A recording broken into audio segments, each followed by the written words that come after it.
name is Rachel, and today we're going to read Did I Ever Tell You How Lucky You Are? When I was quite young and quite small for my size, I met an old man in the desert of dries, and he sang me a song I will never forget. At least, well, I haven't forgotten it yet. He sat in a terribly prickly place, but he sang with a sunny, sweet smile on his face. When you think things are bad, when you feel sour and blue, when you start to get mad, you should do what I do. Just tell yourself, ducky, you're really quite lucky. Some people are much more, oh, ever so much more, oh, muchly, much, much more unlucky than you. Be glad you don't work on the Bungle Bung Bridge that they're building across Boober Bay at Bum Ridge. It's a troublesome world. All the people who are in it are troubled with troubles almost every minute. You ought to be thankful, a whole heaping lot, for the places and people you're lucky you're not. Just suppose, for example, you lived in Gazayat and got caught in that traffic on Zayat Highway 8. Or suppose, just for instance, you lived in Gazair with your bedroom up there and your bathroom up there. Suppose, just suppose you were poor Herbie Hart, who has taken his thromdeambulator apart. He never will get it together, I'm sure. He never will know if the gick or the gore fits into the scrux or the snucks or the snore. Yes, ducky, you're lucky you're not Herbie Hart, who has taken his thromdeambulator apart. Think they work you too hard? Think of poor Ali Sard. He has to mow grass in his uncle's backyard. And it's quick-grown grass, and it grows as he mows it. The faster he mows it, the faster he grows it. And all that his stingy old uncle will pay for his shoving that mower around in that hay is the piffulous pay of 2 douglas a day. And Ali can't live on such piffulous pay. So he has to paint flagpoles on Sundays in grooves. How lucky you are you don't live in his shoes. And poor Mr. Bix, every morning at 6. Poor Mr. Bix has his boyfriend to fix. It doesn't seem fair. It just doesn't seem right. But his boyfriend just seems to go slump every night. It slumps in a heap, sadly needing repair. Bix figures it's due to the local night air. It takes him all day to unslump it. And then the night air comes back and it slumps once again.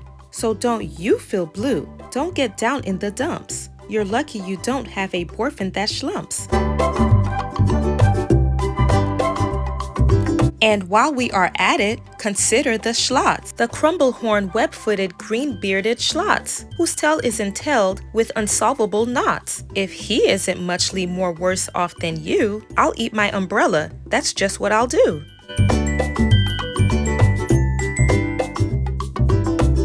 And you're lucky, indeed, you don't ride on a camel. To ride on a camel, you sit on a whammel. A whammel, you know, is a sort of a saddle, held on by a button that's known as a faddle. And boy, if your old whammel faddle gets loose, I'm telling you, ducky, you're gone like a goose.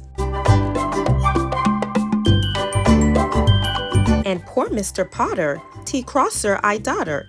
He has to cross T's and he has to dot I's in an INT factory out in Van Nuys.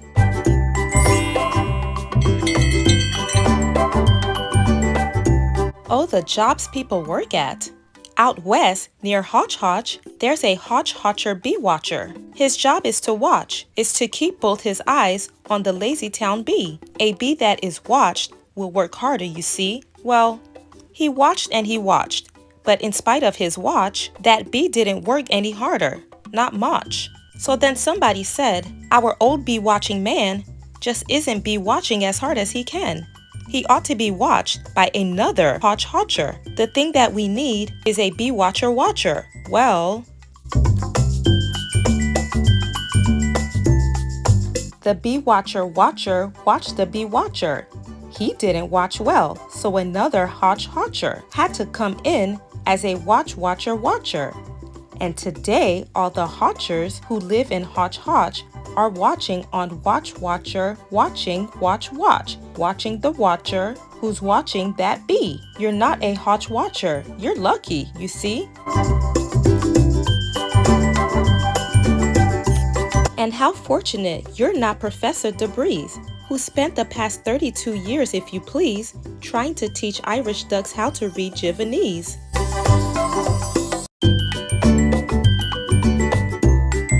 And think of the poor puffing Pugelhorn players who have to parade down the Pugelhorn stairs every morning to wake up the Prince of Puboken. It's awful how often their pugels get broken.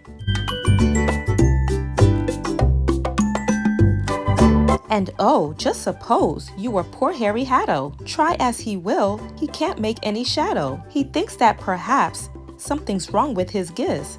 And I think that, by golly, there probably is. And the brothers Bazoo, the poor brothers Bazoo. Suppose your hair grew like theirs happened to do. You think you're unlucky? I'm telling you, Ducky, some people are muchly, oh, ever so muchly more unlucky than you. And suppose that you lived in that forest in France, where the average young person just hasn't a chance to escape from the perilous pants-eating plants. But your pants are safe, you're a fortunate guy. And you ought to be shouting, "How lucky am I?" And speaking of plants, you should be greatly gladdish. You're not Farmer Falkenberg 17 Radish. And you're so lucky you're not Gucky Gown, who lives by himself 90 miles out of town in the ruins of Ronk. Ronk is rather run down. And you're so lucky you're not a Left Socks, left behind by mistake in the caverns of Croc. Thank goodness for all of the things you are not. Thank goodness you're not something someone forgot and left all alone in some punkerish place, like a rusty tin coat hanger hanging in space. That's why I say, Ducky, don't grumble, don't stew. Some critters are much, oh, ever so much more unlucky than you.